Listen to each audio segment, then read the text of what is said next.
feet, you got much more control, you got much more power. It's a lot easier to be precise. It's a lot harder to get knocked off balance. Now here's an example of a guy taking a hurried shot off 1 foot. It's not as precise, gets bumped a little bit, just kind of looks little.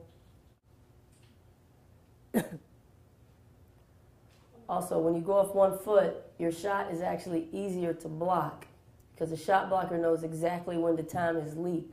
You're very predictable when you go off 1 foot. You're much more unpredictable when you go off 2. Here's a 2-time PGC grad. You're going to be seeing a few clips of her this week. This is Erica White from LSU. And a lot of times you hear younger players say, well, coach, it was a fast break. I didn't have time to jump stop. I had people behind me chasing me. I only had time to go off 1 foot. Well, don't ever think you don't have time to jump stop, because a lot of times jump stops will actually create time for you. Like in this example here. You can say the same thing about arums. You can say the same thing about ball fakes. Don't ever think you don't have time to do those things, because a lot of times those things will actually create more time for you.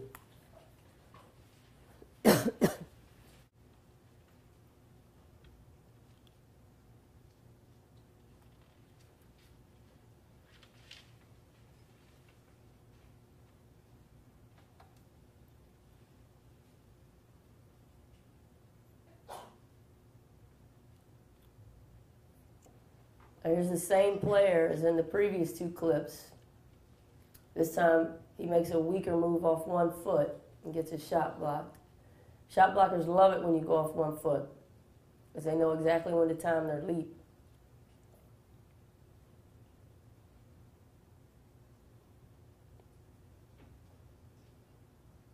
If you're the biggest, tallest, most athletic guy on the court, you can get away with going off 1 foot all the time. And a lot of times nothing bad is going to happen to you. But if you're one of the smaller guys on the court, or if you're an average size person on the court, here's a good rule of thumb for you to follow.